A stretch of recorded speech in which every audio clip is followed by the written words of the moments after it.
ಬೆಂಗಳೂರು ಜನರಿಗೆ ಒಂದ್ ಕಡೆ ರಸ್ತೆ ಗುಂಡಿಗಳ ಸಮಸ್ಯೆ ಆದರೆ ಮತ್ತೊಂದು ಕಡೆ ಕಸದ ಸಮಸ್ಯೆಗೆ ಬ್ರೇಕ್ ಹಾಕಲು ಜಿಬಿಎ ಸಾಕಷ್ಟು ಕಸರತ್ತನ್ನ ಮಾಡ್ತಿದೆ. ಒಂದ್ ಕಡೆ ಕಸ ಸುರಿಯುವ ಹಬ್ಬ, ಮತ್ತೊಂದು ಕಡೆ ದಂಡ ವಿಧಿಸುವ ಕೆಲಸವನ್ನು ಮಾಡ್ತಿದೆ. ಒಂದೆಡೆ ಸಾರ್ವಜನಿಕರು ಆಕ್ರೋಶವನ್ನ ಹೊರಹಾಕಿದ್ರು ಅಭಿಯಾನ ನಿಲ್ಲಿಸೋ ಮಾತೇ ಇಲ್ಲ ಅಂತಿದೆ ಜಿಬಿಎ.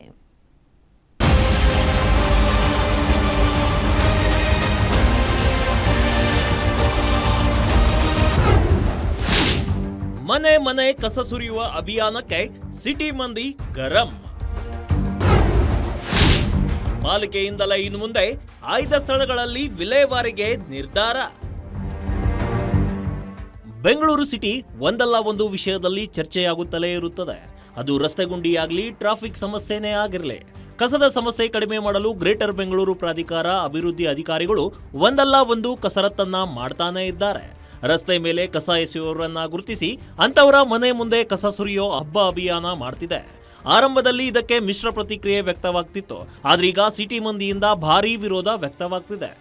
ಮಾರ್ನಿಂಗ್ ತಾನೇ ಬರೋದು, ಇವ್ರಿಗೆ ಕೆಲ್ಸಕ್ಕೆ ಹೋಗೋದಕ್ಕೆ ನೋಡೋಣ, ಕಸ ಎಸೆಯೋದಕ್ಕೆ ಹೋಗೋದ ಹೇಳಿ. ಸಾಯಂಕಾಲ ಆದ್ಮೇಲೆ ಬರ್ಬೇಕು ಅವರು. ಆ ಟೈಮಿಗೆ ಬಂದ್ರೆ ಅವ್ರು ಕಸ ಎಸೆಯೋಕ್ಕೆ ಟೈಮ್ ಬೇಕಾಗುತ್ತೆ ಅಲ್ವಾ? ಬೆಳಿಗ್ಗೆ ಎದ್ದು ಅವರು ಕೆಲಸ ಮಾಡಕ್ಕೆ ಹೋಗ್ತಾರ, ಇಲ್ಲ ಇದು ಮಾಡಕ್ಕೆ ನಿಮ್ಗೆ ಕಸ ಬರ್ತಾ ಇರೋದಕ್ಕೆ ಕಾಯ್ತಾ ಇರ್ತಾರ. ಫೈನ್ ಹಾಕೋದಕ್ಕೆ ನಿಮಗೆ ಅಧಿಕಾರ ಇದ್ರೂ ಆ ಟೈಮಿಗೆ ಕರೆಕ್ಟಾಗಿ ಬಂದ್ರೇ ಜನಕ್ಕೆ, ನಾಗರಿಕರಿಗೆ ಒಳ್ಳೇದು ಮಾಡ್ಬೇಕಂದ್ರೆ ಅವ್ರನ್ನ ರೋಡಲ್ಲಿರೋರು ಕೇಳಬೇಕು. ನಾವೆಲ್ಲ ನಮ್ಮ ಹತ್ರ ಯಾವ ತೊಂದರೆ ಇಲ್ಲ. ಮಿಕ್ಕಿರೋರೆಲ್ಲ ಸ್ವಲ್ಪ ಜನ ಅಷ್ಟೇ, ಸ್ವಲ್ಪ ಜನ ಏನು ಅವ್ರಿಗೆ ಎಷ್ಟೇ ಹೇಳಿದ್ರೂ ಕೇಳಲ್ಲ, ಏನು ಮಾಡೋಂಗಿಲ್ಲ. ದಂಡ ಸರ್ಕಾರ ದಂಡ ವಿಧಿಸ್ತಾ ಇದೆ ಮೇಡಮ್, ಅದ್ರ ಬಗ್ಗೆ ದಂಡ ವಿಸೋದಂದರೆ ಅದು ಒಳ್ಳೆಯ, ಯಾಕೆಂದರೆ ಈ ಥರ ತಿದ್ಕೊಳ್ಳೋರು ಜನ ಇಲ್ಲವೇ, ತಿದ್ಕೊಳ್ಳೋಕ್ಕೆ ಗೌರ್ಮೆಂಟ್ ಬಂದು ದಂಡ ಹಾಕೋದು. ಯಾವಾಗ ಸಾರ್ವಜನಿಕರಿಂದ ಮನೆ ಮುಂದೆ ಕಸ ಸುರಿಯೋ ಅಭಿಯಾನಕ್ಕೆ ವಿರೋಧ ವ್ಯಕ್ತವಾಯಿತೋ ತಕ್ಷಣ ಜಿಬಿಎ ಎಚ್ಚೆತ್ತುಕೊಂಡಿದೆ. ಪ್ರತಿ ಮನೆಗೂ ಕಸದ ಆಟೋ ಹೋಗ್ತಿಲ್ಲ ಅನ್ನೋ ದೂರುಗಳು ಸಾಕಷ್ಟು ಬರ್ತಿದೆ. ಈ ಸಮಸ್ಯೆಯನ್ನ ಶೀಘ್ರದಲ್ಲೇ ಬಗೆಹರಿಸೋದಾಗಿ ಜಿಬಿಎ ತಿಳಿಸಿದೆ. ಅಷ್ಟೇ ಅಲ್ಲದೆ ಈ ಹಿಂದೆ ಆಯ್ದ ಸಾರ್ವಜನಿಕ ಸ್ಥಳಗಳಲ್ಲಿ ಹಸಿ ಕಸ, ಒಣ ಕಸ ಬಿಸಾಕೋ ನಿಟ್ಟಿನಲ್ಲಿ ಡಸ್ಟ್ಬಿನ್ಗಳನ್ನ ಇಟ್ಟಿತ್ತು.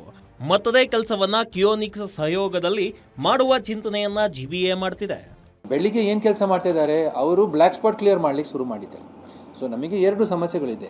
ಅದಕ್ಕೆ ಕಸ ಕೇಂದ್ರ ಏನಾದರೂ, ಅಥವಾ we have to make some place where we can collect also is becoming now important. ಅದಕ್ಕೆ ಸಹ ನಾವು ಐಡೆಂಟಿಫಿಕೇಷನ್ ಮಾಡ್ತಾ ಇದ್ದೇವೆ. ವೇರ್ ವಿ ಕ್ಯಾನ್ ಕಲೆಕ್ಟ್, ಒಂದು ಜನ ಹಾಕಿಬಿಟ್ಟು ಅಲ್ಲಿ ಸಹ ಕಲೆಕ್ಟ್ ಮಾಡಲಿಕ್ಕೆ, ಎಲ್ಲಿ ಬ್ಲ್ಯಾಕ್ ಸ್ಪಾಟ್ ಪಕ್ಕದಲ್ಲಿ ಅಥವಾ ವೇರ್ ಸಾರ್ವಜನಿಕ ಕಿಯೋಸ್ಕ್ ಥರ ಮಾಡಲಿಕ್ಕೆ ಸಹ ವ್ಯವಸ್ಥೆ ಇದ್ದರೆ ಖಂಡಿತ ನಾವು ಮಾಡ್ತೀವಿ. ಆದರೂ ಸಹ we have to ensure that people also are provided the facility. We will definitely provide it also. ಮನೆಗೆ ಬರ್ತಿರೋ ಆಟೋಗಳ ಸಂಖ್ಯೆ ಕಡಿಮೆ ಇದೆ. ಈ ಸಂಖ್ಯೆಯನ್ನ ಹೆಚ್ಚಿಸುವಂತೆಯೂ ಸಾರ್ವಜನಿಕರು ಆಗ್ರಹ ಮಾಡ್ತಿದ್ದಾರೆ. ಅಷ್ಟೇ ಅಲ್ಲದೆ ಸಂಜೆ ಸಮಯದಲ್ಲೂ ಕಸದ ಆಟೋಗಳು ಮನೆ ಬಳಿ ಬರುವಂತಿದ್ರೆ ಸಮಸ್ಯೆ ಬಗೆಹರುತ್ತೆ ಅಂತ ಸಲಹೆಯನ್ನು ಸಿಟಿ ಮಂದಿ ನೀಡ್ತಿದ್ದಾರೆ.